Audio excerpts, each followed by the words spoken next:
you need to break things into smaller bite-sized pieces and not, punish yourself with having to figure it all out while you're lying in bed at night. Beautiful lady, welcome to the show. I'm so excited to have you here.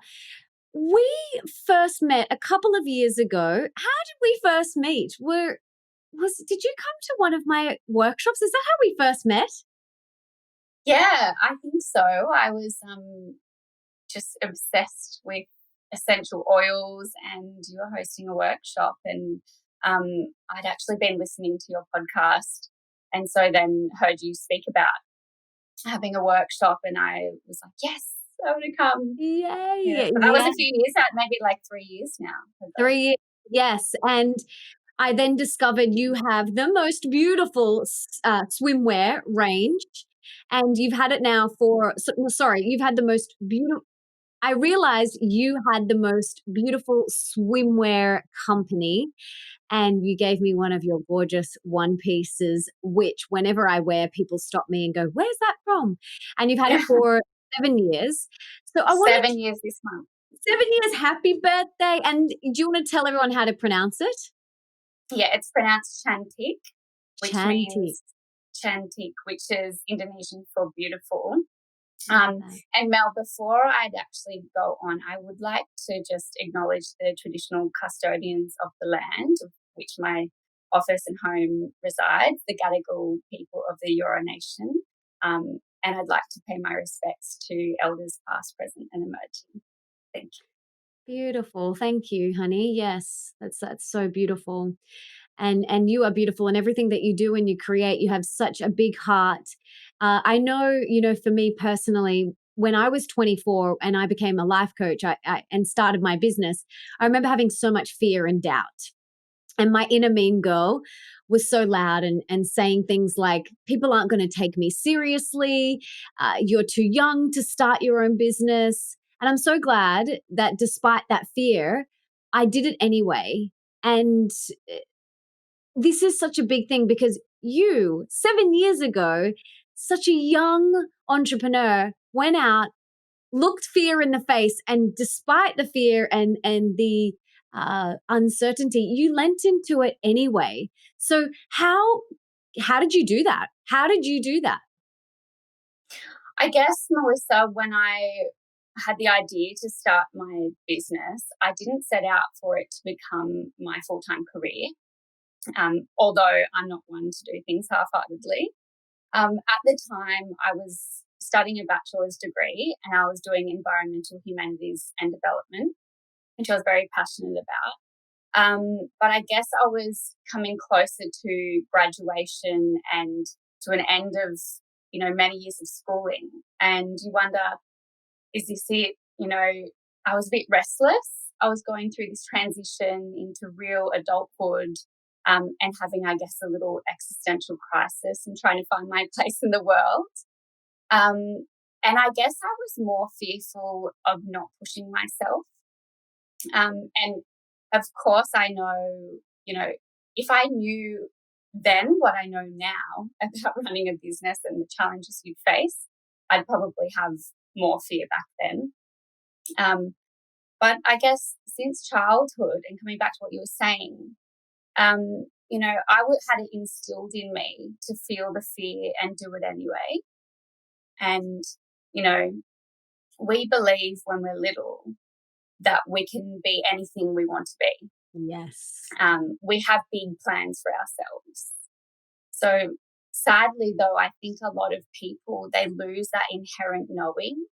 And whether that's because they're not supported and encouraged because of their circumstances, the inequality they face, they think their childhood dreams then become simply fantasies and meant for someone other than themselves. I think that's a real tragedy, and I think all children deserve to dream, and despite their context, all children should be supported in pursuing them. And so I very, very much had that, and I am saying that from a place of privilege. And I say that and I never take it for granted. And I think increasingly in the last few weeks, we're seeing this systemic change starting to brew, a hope for a new revolution. And I think that, and my hope is that all people, regardless of their age, their gender, the color of their skin, that they should feel supported and encouraged to just feel the fear and do it anyway. Yeah, absolutely. And so when you first started your business, did you have anything come up, or were you just like, I'm just going to dive in. I'm just going to feel it. I'm going to dive in. Did you have anything come up, or had you just been so programmed to feel it and do it anyway? I guess, this being brave doesn't mean that you don't feel the fear. So, I did feel it, but I was always ready to just, what's the next thing? What am I going to do to challenge myself? But I think a bit of the naivety was that I didn't really know what I was getting myself into. Yeah. It was sort of a maybe a side thing that I was fearful of the degree that I was studying, that there wasn't a direct perhaps career path, or that I wasn't sure what I was going to do with that I thought, okay, maybe this is my backup plan, and maybe this is something that I can do, you know, in a way to define myself, which Mm. is, you should never define yourself through what you do or your business or anything like that. But I guess it was that, when I started, I was not even 21 yet. So it was almost like my little thing to latch onto. Yeah. Um, and it gave me a lot of meaning, and it made me persevere through some harder times.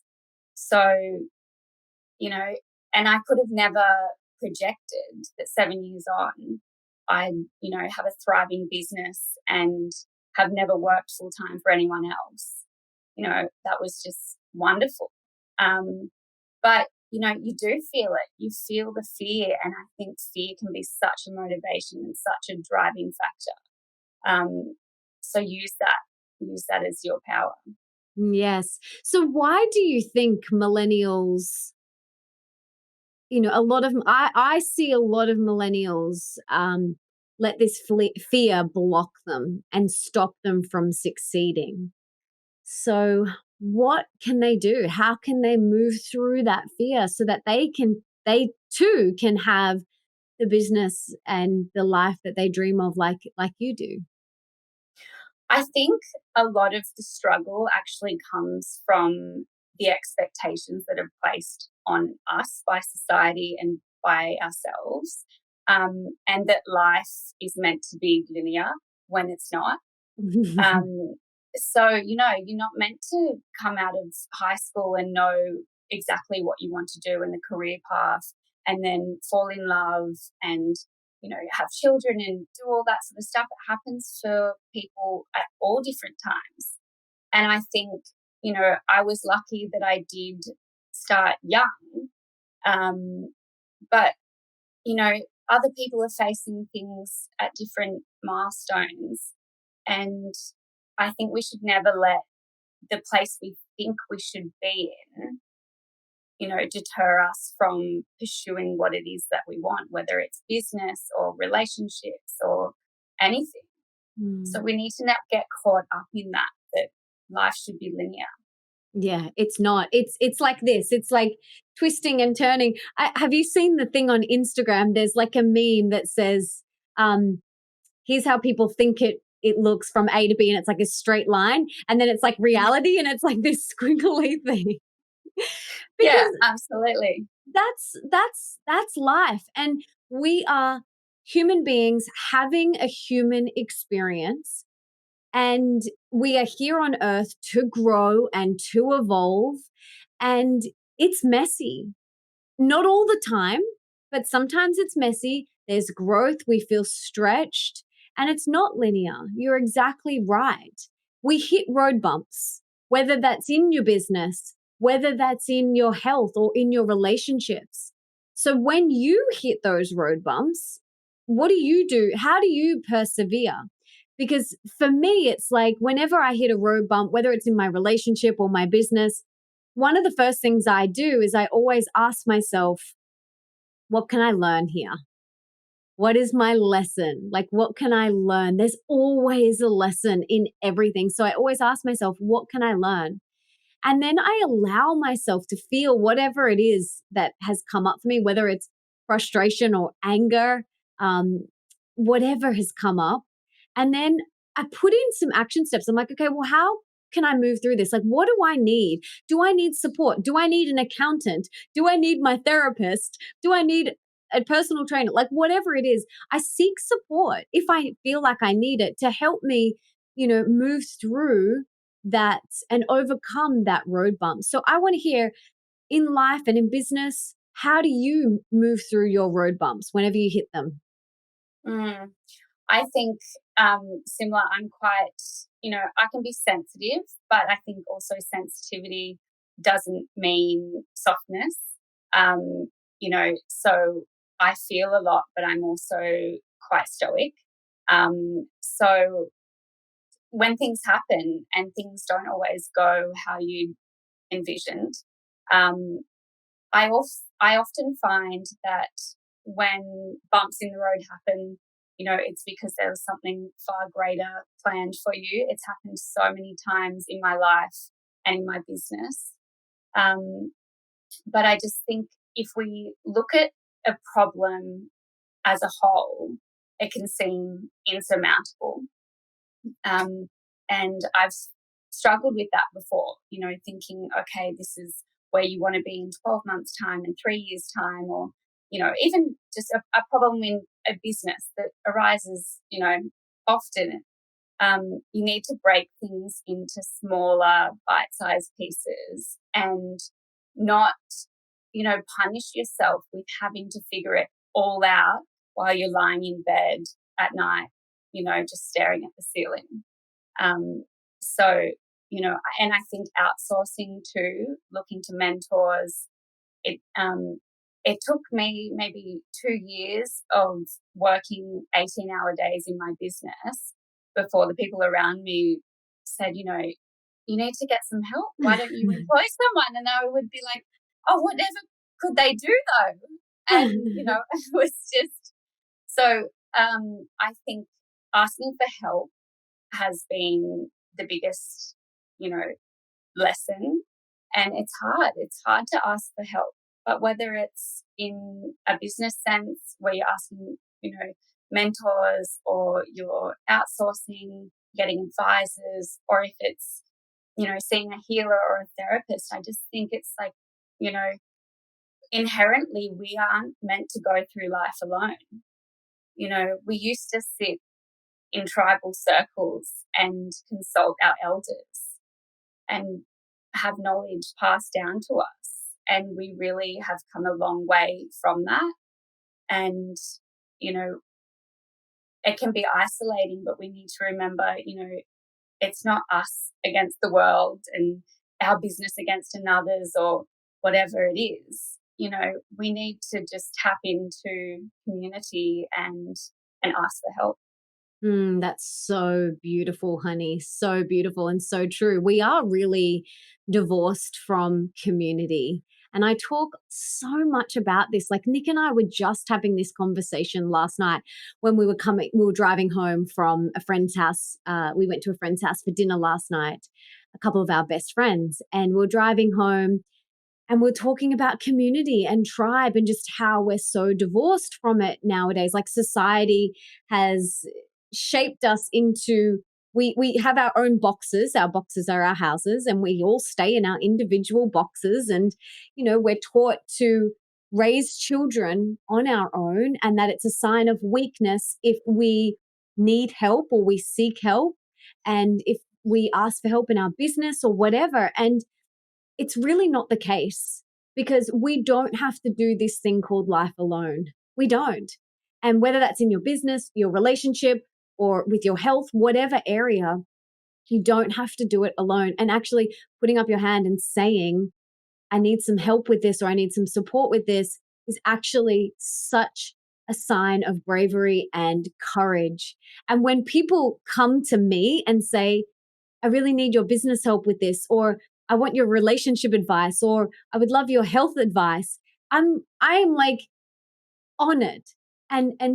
so excited that I get to be of service and to help that person. It actually fills me up and lights me up so much. But we have been conditioned to think that it's a sign of weakness. And oh, we don't want to bother them. Like, we don't want to bother Melissa, or we don't want to bother Catherine. Like, Catherine's really busy. She runs a business. Like, but when someone comes to you and asks for your help and support, how much do you love it? Yeah. Yeah, absolutely. And I think we get caught up with, having, if we're vulnerable, it connects us. But by being disconnected, you almost, it's a protection thing. If you don't let people in on your struggles or anything, you sort of put down the barriers, and you think, I can do this alone. I'm an independent woman, and it just shouldn't be like Yeah, totally. At my friend's house for dinner last night, we were having this conversation around about tribe and friendships and how we are hardwired for intimacy and connection, and vulnerability connects us, exactly what you said. And we were chatting about the blue zones around the world, which is where they have the most centenarians in the world. And one of the common things that they all have is they have tribe and community.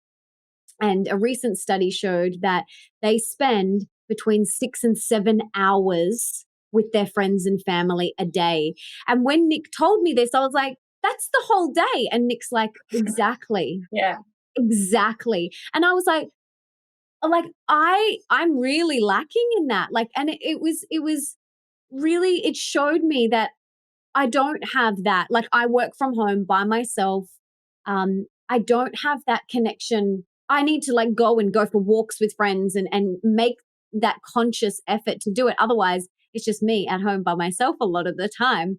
So I love that, you feel the same as me. It's like, it's not a sign of weakness to put your hand up and say, I need support. I need help with this.